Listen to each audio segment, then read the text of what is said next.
de cette analyse qui a été introduite par Daniel, puisqu'on y a beaucoup travaillé avec Johanna et James, qui sont les partenaires qui ont assuré l'essentiel du travail. Ici, moi, je vous fais le rapportage du travail qui a été réalisé, que j'ai eu le plaisir d'encadrer en général. Donc, la logique de l'exposé est d'essayer de montrer l'intérêt que la nature pourrait avoir. Je vais me mettre plus près.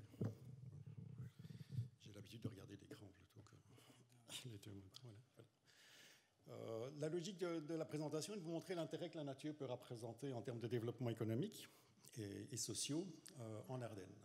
Alors la nature est devenue maintenant, depuis quelques années, un enjeu très important et elle fait partie du Green Deal européen, puisque ici on a la présidente Ursula von der Leyen qui explique bien que la nature doit revenir dans nos vies. Ça fait partie de la stratégie biodiversité 2030 qui va organiser toute la politique du développement de la conservation de la nature en Wallonie, mais aussi d'autres stratégies européennes fondamentales. Alors, ça fait très longtemps qu'on sait que que la nature est vraiment au cœur des attentes d'un large public. Les personnes souhaitent avoir beaucoup plus de randonnées, d'endroits pour faire des randonnées, de découvertes de la nature, ils recherchent la naturalité, l'émotion, et ils cherchent aussi à partager des excellents moments en nature.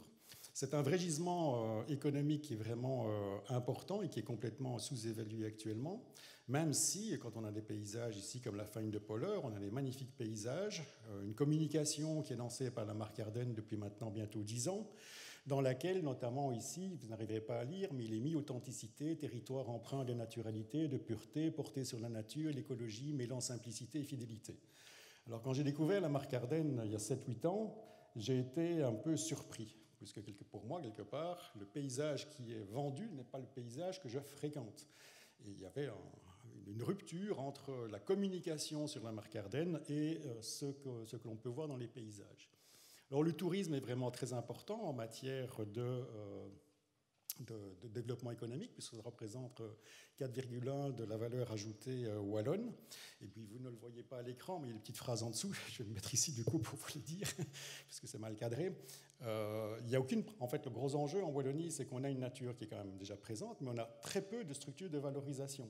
Vous allez sur le plateau des Hauts-de-Fagne, les 3 grands centres d'entrée des Hauts-de-Fagne, ce sont 3 restaurants, 3 cafés. Il n'y a pas de mise en valeur correcte de ce patrimoine naturel vraiment fondamental.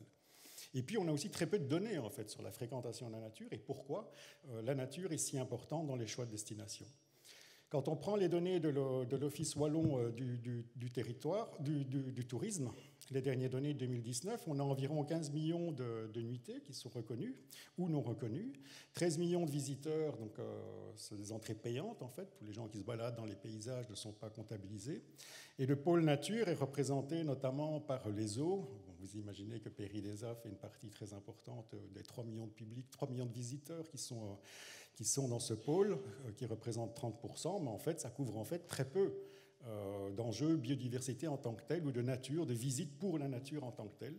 On sait que pourtant les visiteurs viennent en Ardennes pour se promener d'abord, et certains vont visiter aussi des milieux naturels particuliers, et que la principale raison pour aller dans la nature, c'est, vous ne le voyez pas, c'est juste en dessous, je suis vraiment désolé pour le cadrage, c'est l'environnement, la naturalité, la richesse du patrimoine naturel qui est le principal facteur, dépassant largement les 80%.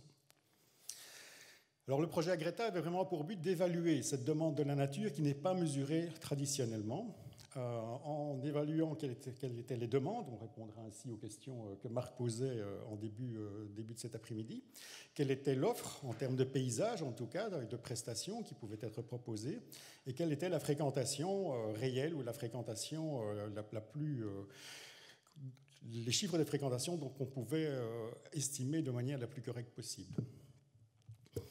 Alors l'objectif, c'était vraiment de documenter l'importance que la nature pouvait avoir pour les visiteurs, de proposer aussi alors des pistes d'action pour améliorer la capacité d'accueil et augmenter la valorisation du patrimoine naturel.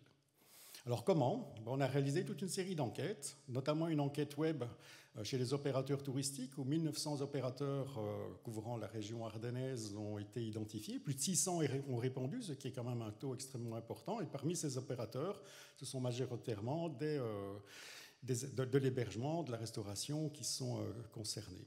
On a aussi interrogé le grand public. Plus de 2300 personnes représentant les différentes catégories de la société ont été identifiées. Il y a eu des enquêtes sur le terrain, dans le parc naturel des Hautes-Fagnes et des Deux-Ourtes. On a aussi travaillé avec des données de fréquentation, des dérivés des données de GSM vendues par Proximus. Et puis, on a aussi essayé d'évaluer, on a testé, l'objectif aussi d'Agreta, c'était de tester différents systèmes de mesure. On a testé des données de fréquentation locale avec des caméras trappes posées dans quatre massifs ardennais.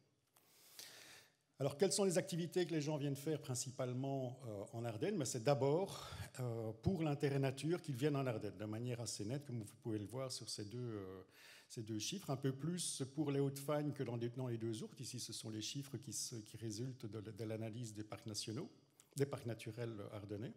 Et quand on demande aux opérateurs touristiques aussi quelle est la principale raison pour laquelle les gens viennent visiter leurs équipements, leurs attractions, c'est aussi la nature qui est ainsi identifiée comme étant prioritaire.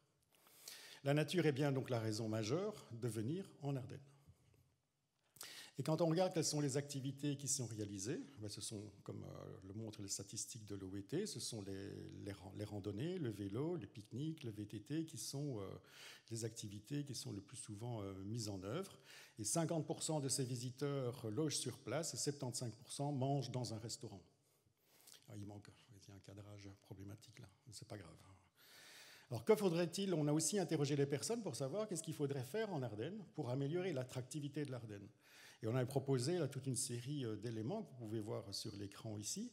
Et j'ai été très surpris, moi, personnellement, de voir que le premier critère demandé, c'était la création de sites protégés, d'espaces naturels protégés. Le second critère, c'est d'augmenter la naturalité dans les milieux forestiers et les milieux agricoles. Et le troisième, c'est limiter les jours de chasse pendant les week-ends et les jours de congé. Et ça, quel que soit le public interrogé, on a des chiffres là assez nets pour les différentes sources d'information. On a aussi demandé quelles étaient les caractéristiques que le paysage devait atteindre, reproduisant ainsi une étude que Vincent Colson avait fait déjà dans les années 2005-2006, donc il y a pratiquement 15 ans. Et très clairement, comme dans son étude, il y a une grosse préférence pour les feuillus par rapport aux résineux, pour des forêts qui sont mélangées en termes de structure, donc sont multistratifiées par rapport à des forêts homogènes. Des forêts qui sont plutôt riches en biodiversité, bois morts notamment, sont identifiés comme étant préférés. Et puis des hauteurs dominantes avec des forêts qui sont relativement hautes par rapport à des hauteurs qui sont relativement basses. En termes de couverture forestière, il y a une vraie préférence pour des forêts qui sont mélangées à des milieux ouverts, mais pas des coupes à blanc.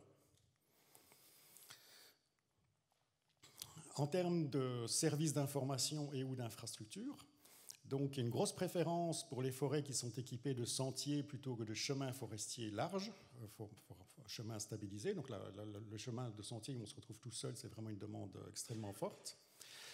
Ils souhaitent aussi un minimum d'infrastructures qui les accompagnent pendant la visite, mais pas énormément, pas trop d'infrastructures, c'est pour une infrastructure limitée. À la fois donc en termes d'information que d'activités à faire sur le terrain. Alors il y a une question qu'on aurait dû poser, qu'on a oubliée, mais qui me semble après cette étude fortement significative, qu'on aurait dû poser, c'est celle d'être accompagné sur le terrain. Quand on va visiter la nature, est-ce que les personnes souhaitent être accompagnées pour aller voir par exemple des animaux le soir, aller voir des castors, profiter de la nature, avoir des médiateurs pour les aider à aller sur le terrain? C'est quelque chose qu'on a oublié dans l'étude, c'est un regret qu'on a, mais on en a toujours quand on termine ce genre de travail. Or, de manière indirecte, à travers l'analyse de tous les formulaires, on sent bien que c'est une demande relativement forte, d'être accompagné, en tout cas pas tous, mais une bonne partie, d'être accompagné sur le terrain. Alors, comment est-ce qu'on a mesuré la fréquentation? On a essayé de le faire le mieux possible avec les données qui étaient disponibles, en mobilisant les données GSM de Proximus, en choisissant, donc vous savez que les antennes des GSM délimitent un certain nombre de zones du territoire dans lesquelles les GSM peuvent fonctionner. Que chaque fois que vous téléphonez, que vous vous baladez sur le terrain avec votre téléphone ouvert, vous êtes repéré, vous êtes identifié, et votre opérateur vend ces données à des gens comme nous, nous, c'est pour la nature, donc ça va, mais pour d'autres aussi, pour d'autres usages, pour essayer de voir ce que vous faites sur le terrain. Et donc, on a identifié 14 zones dans lesquelles, vous voyez ici, c'est une carte qui montre la densité de la population. On a essayé d'identifier des zones sans personnes en Wallonie. C'est extrêmement difficile, parce que plus les zones sont moins denses, mais plus la densité de la population est faible, plus les zones ont tendance à être larges. Les zones surveillées par les GSM, il y a moins d'antennes GSM, évidemment, hein, c'est la logique de l'investissement de ces opérateurs, alors que nous, on voudrait que ce soit plus petit et plus précis. Bon, on a dû jouer avec cette contrainte. On a quand même identifié des zones qui étaient relativement faiblement occupées, même s'il y a parfois des villages qui viennent perturber les données. Et on a, grâce à ces données GSM, on a travaillé sur 5 périodes d'1 mois. On a des données donc, sur l'origine des personnes, d'où ils viennent, sur la durée de la visite, le logement sur place. Et dans l'analyse qu'on vous présente ici, on a éliminé les résidents. Au total, on a ainsi 8 millions de visiteurs qui ont été identifiés dans ces 4 zones dans ces 14 zones pendant 5 mois, avec des visiteurs qui sont locaux, une grande proportion, comme vous voyez, plus largement plus d'un tiers, 40%, qui sont généralement locaux, soit pour des visites courtes ou des visites longues, donc qui viennent de la cellule à côté ou à côté des zones qui étaient étudiées. Des visiteurs qui viennent aussi, qui sont nationaux mais hors Ardennes, c'est-à-dire qui viennent de Wallonie, hors Ardennes, de la région bruxelloise et nos amis flamands, et puis les visiteurs étrangers en orange tout en haut. Vous voyez les proportions. On voit très bien au cours du temps qu'on a ce pic de fréquentation tous les week-ends très marqué. Donc on a vraiment une sorte de pulsation là, toutes les semaines, hein, où ces milieux naturels sont fréquentés par ces visiteurs étrangers qui viennent de Flandre notamment. Vous voyez que c'est surtout les couleurs jaunes qui permettent de monter l'ensemble des pics par rapport aux visiteurs locaux. Et globalement, avec toutes les statistiques locales, on a pu faire modéliser, estimer la visite moyenne globale observée dans ces 14 zones. On est pratiquement à 12 millions de visiteurs par an dans ces 14 zones qui représentent 1/5 de l'Ardenne. Ça fait beaucoup de public, hein, puisque ça fait ces 12 millions de visites, comparé aux 13 millions de visites payantes identifiées dans l'ensemble de la Wallonie pour vous donner, par l'OET, pour vous donner un peu un repère de comparaison. Ce qui est aussi intéressant, c'est alors que les zones ont plus ou moins les mêmes surfaces, c'est qu'on a des très grosses différences de fréquentation. Alors là, je reste encore prudent, hein. On a parfois des données liées au village qui traînent dans certaines zones qu'on n'a pas pu éliminer, qui viennent perturber un peu les données. Mais on voit bien que dans la région des deux Ourthes, on a pratiquement 2,3 millions de visites qui sont estimées. Dans les Hauts-de-Fagne, au cœur et au bord, on n'a pas les mêmes densités, un peu moins au cœur. Plateau d'Étail, c'est la même chose. Et qu'un massif qui est souvent identifié en général comme étant assez fréquenté se révèle extrêmement faiblement fréquenté, c'est le massif de Saint-Hubert, avec pratiquement 200 000 visites par an, donc 10 fois moins que d'autres régions. On a aussi utilisé des caméras trappes, qui sont généralement destinées à compter les animaux ou à les observer, pour compter les touristes. Donc vous êtes peut-être, si vous êtes baladé dans ces régions-là, vous avez été photographié, mais de manière assez anonyme, puisque la résolution est relativement faible. La résolution est faible et la distance est relativement loin, donc on ne peut pas reconnaître les gens. De toute façon, on a respecté les règles édictées à ce niveau-là au niveau fédéral. On a ainsi pris 800 000 photos, après tri avec les doublons, puisqu'on prend 2 ou 3 photos en saccade pour essayer de sûr de capter les vélos, par exemple. On arrive à 230 000 villages qui ont été analysés de manière automatique. Il y avait de l'analyse d'images. On n'avait pas toutes les regarder pour compter les gens qui allaient dessus, hein, sinon on aurait passé un certain temps. On a donc fait des contrôles qualité. Vous voyez que finalement l'analyse automatique fonctionne relativement bien, puisqu'on arrive à identifier 97% des personnes qui sont réellement présentes.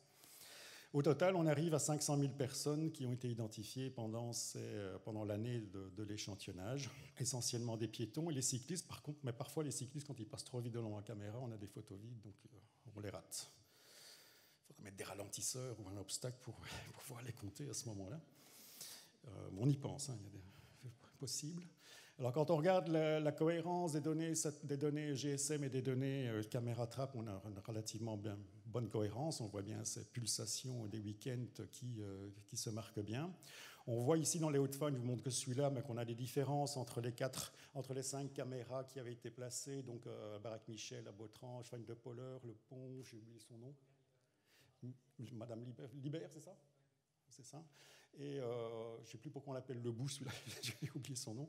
Mais bon, vous voyez le tour des Hautes-Fagnes, mais plus on s'éloigne en fait des zones touristiques qui sont ici, mais plus on a, moins on a de personnes évidemment, parce qu'il faut être courageux quand même pour aller se rendre de l'autre côté pour faire le tour complet des Hautes-Fagnes.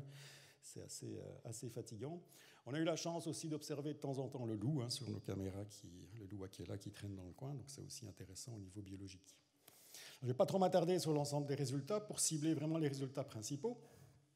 On a donc interrogé aussi les gens dans les parcs naturels et on sait qu'en général, ils ont dépensé de l'ordre de 22 euros par personne et par jour en termes d'alimentation, achats locaux, que quand ils logeaient plus d'un jour, on était pratiquement à 76 euros par personne par jour. Ça montre, pensez aux 12 millions hein, qu'il y a derrière, hein, donc on peut travailler avec ce chiffre-là de référence. On a aussi analysé les déplacements pour essayer d'évaluer ce qu'on appelle le surplus du consommateur qui nous donne une logique de consentement à payer. Qu'est-ce que les gens seraient prêts à payer en plus des dépenses qu'ils ont déjà fait sur leur coût de transport pour profiter d'espaces naturels. Et là, on est à des chiffres relativement importants. Ils dépensent déjà en général 22 euros par personne par jour pour accéder au milieu naturel, et ça c'est dû en fait aux Flamands, aux Bruxellois et aux Wallons hors Ardennes, parce qu'ils font des longs déplacements, hein, beaucoup de visites d'un jour en fait. Et derrière, avec ce chiffre-là, on peut estimer qu'il y a un consentement à payer qui tourne entre 17 euros par personne à 28 euros par personne. 17 euros par personne, c'est le grand public, interrogé de manière aléatoire sur l'ensemble de la région concernés par l'étude. Et les visiteurs qu'on a trouvés dans les parcs naturels, eux, étaient prêts à payer beaucoup plus par jour, payer pour accéder au site. C'est comme l'équivalent d'un droit d'entrée. Hein, c'est comme ça qu'on peut le voir. Donc ils ne le payent pas, mais ils seraient prêts à payer ce type de montant-là. Prêts à payer peut-être moins, d'accord, on est bien d'accord, quand il faut sortir l'argent, c'est différent. Mais ici, à partir des statistiques qui sont dérivées ici au niveau socio-économique, on a des chiffres qui sont relativement stables et pertinents et qui sont en fait tout à fait équivalents à ceux qui sont observés en France, où une étude similaire a été réalisée sur une grande échelle. On a aussi demandé aux personnes combien de kilomètres seraient-ils prêts à faire pour bénéficier des caractéristiques qu'ils attendaient de la forêt particulière. Et bien, par exemple, s'il n'y a pas suffisamment de feuillus à l'endroit dans lequel ils vont déjà, pour lequel ils ont déjà dépensé 22 euros par personne et par jour, ils seraient prêts à faire encore 80 km de plus. Si ce n'était pas fait en Ardennes et fait ailleurs, ils seraient prêts à le faire en plus.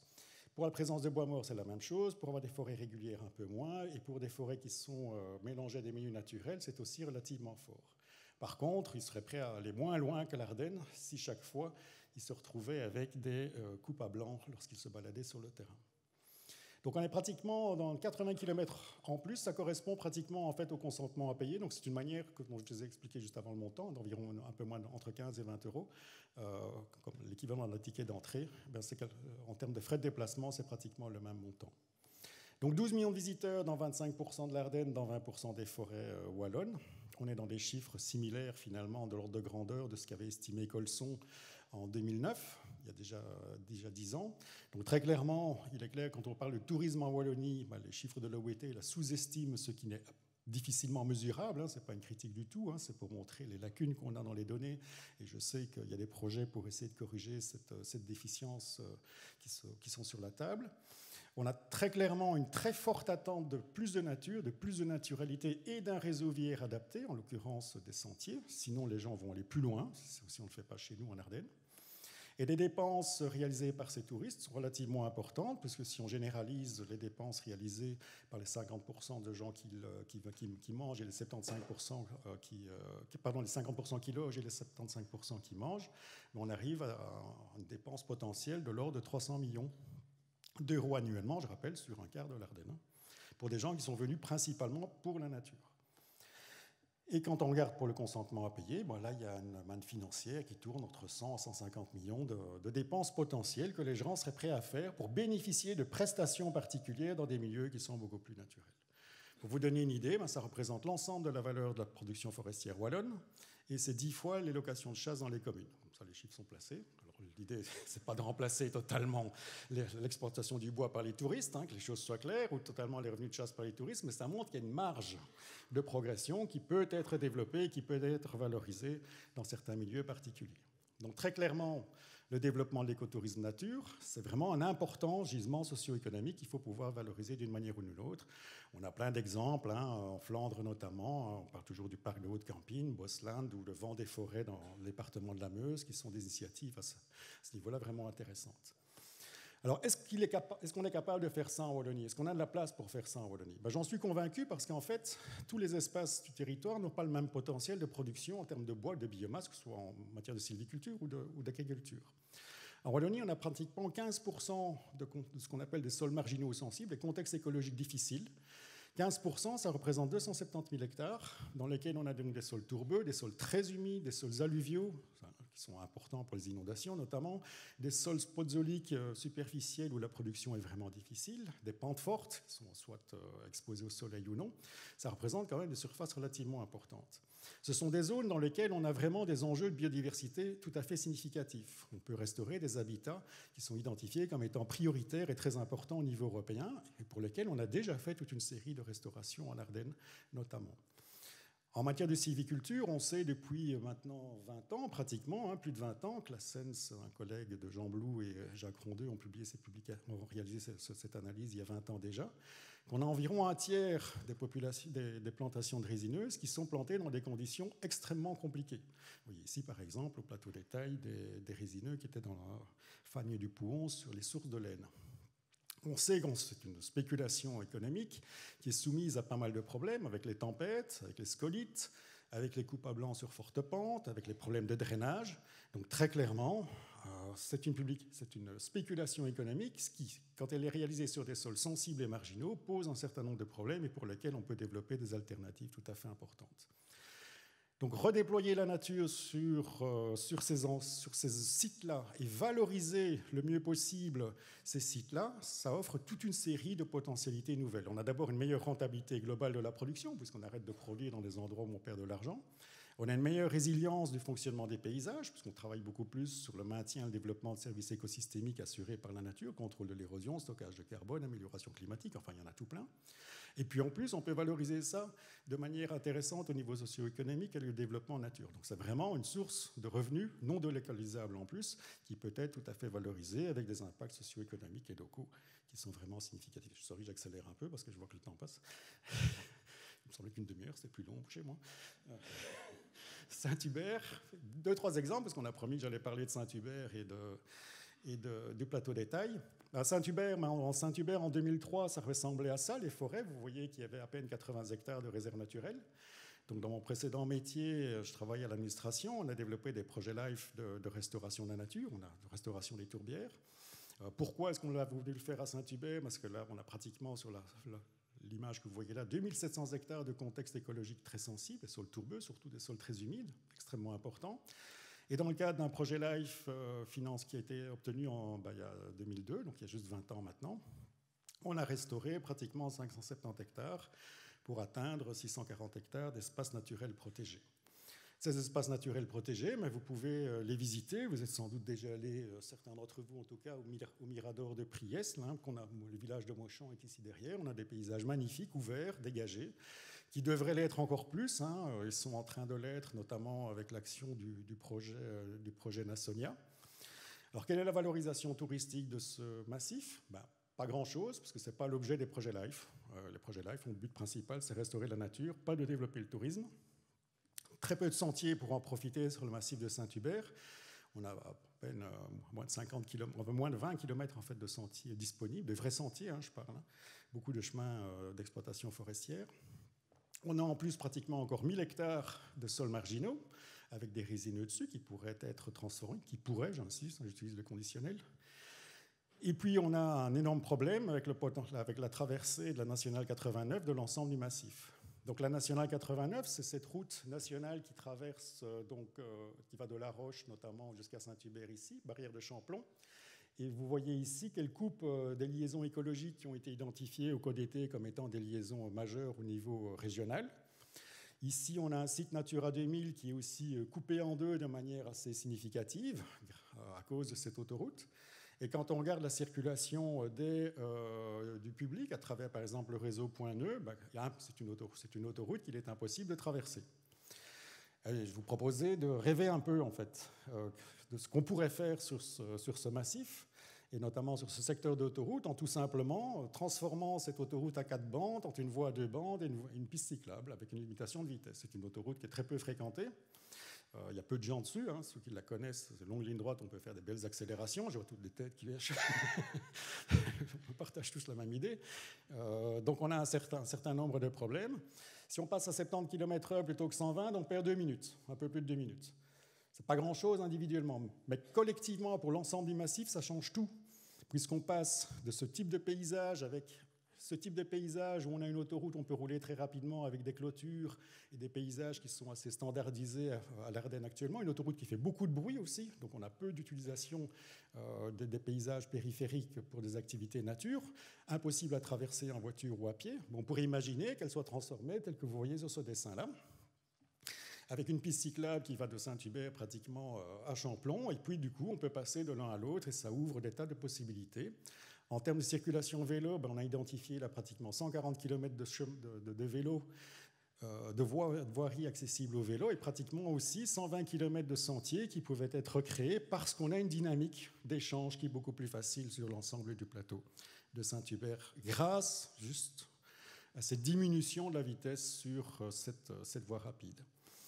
Au plateau des Tailles, aussi un projet LIFE, le deuxième qu'on a lancé sur le sujet, obtenu en 2005, avec 650 hectares de réserves naturelles qui existaient déjà sur ce plateau, donc c'est le plateau de la Baraque Fréture, hein, pour ceux qui ne connaissent pas le nom du plateau des Tailles.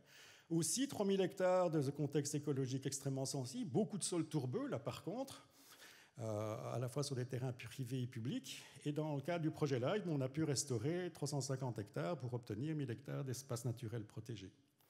Et on n'a pas l'occasion d'aller le voir en avion, mais c'est de manière aérienne qu'on voit beaucoup plus les travaux qu'on a réalisés là, parce que sinon, à l'échelle du sol, on est à la hauteur des molinies et de la végétation, donc on ne voit pas tous les travaux qui ont été réalisés. Donc tout ceci, il y a 20 ans, c'était complètement occupé par des résineux. C'est là qu'a été prise la photo que je vous ai montrée tantôt, c'est les sources de laine, Fagne du Pouhon. Et on a bouché tous les drains, on a créé des mares, et actuellement, ce sont des paysages qui ressemblent à ceci, la savane arborée africaine. J'ai passé ma jeunesse en Afrique, donc je recrée les paysages auxquels je tiens, je veux dire comme ça. Mais c'est des paysages qui sont les plus intéressants en matière de biodiversité, au sens large. Et donc, valorisation touristique, ce n'est pas l'objet du LIFE, on a fait quelques chemins, sans plus. On a peu de sentiers aussi pour profiter de tout ce qui a été restauré. On a là, par contre, à Plateau des Tailles, de nombreux propriétaires privés ici qui coupent en fait, qui font une limite qui est actuellement un peu difficilement franchissable à certains endroits, mais cela peut s'arranger si on se met autour de la table. On a encore 1000 hectares de résineux aussi qui sont sur des conditions écologiques extrêmement compliquées, dont certaines sont interdites à l'avenir d'être replantées par le code forestier. Et on a aussi ce problème de l'autoroute, à la fois pour la faune sauvage et pour les promeneurs. Alors là, difficile, ça c'est une autoroute par contre, il y a des gens qui roulent de manière extrêmement importante. Donc la solution, c'est d'abord installer un vrai passage à faune exclusif, hein, qui n'est pas celui-là qui est une route en fait. On a mis un cerf dessus, mais je ne suis pas sûr que ça indique aux cerfs qu'ils peuvent passer par là. D'abord, ils ne voient pas le panneau parce qu'ils arrivent en face, perpendiculairement, peu importe. Il y a des choses, on a des exemples hein, quand même qui nous montrent qu'il y a quand même moyen de faire des choses beaucoup plus correctes et fonctionnelles pour les animaux. Mais il ne faut pas oublier les hommes, on a trop tendance à l'oublier. C'est une autoroute dans laquelle on pourrait tout à fait construire des passerelles destinées uniquement à la mobilité douce, pas très cher, ça permet d'entrer, si on le fait ça en plus en bois ardennais, ce serait beaucoup plus, ça permettrait de valoriser ce produit bois particulier. C'est quelque chose qui existe à la forêt de Merdal, hein, pour ceux qui doutent. Forêt de Merdal, traversée par aussi National 25, dans laquelle maintenant il y a 2 passages à faune et il y a 2 passerelles touristes qui sont présents. Donc voilà le message un peu de mon intervention, c'est de vous dire qu'il y a une grosse attente évidemment sur les enjeux de nature pour le développement du tourisme nature.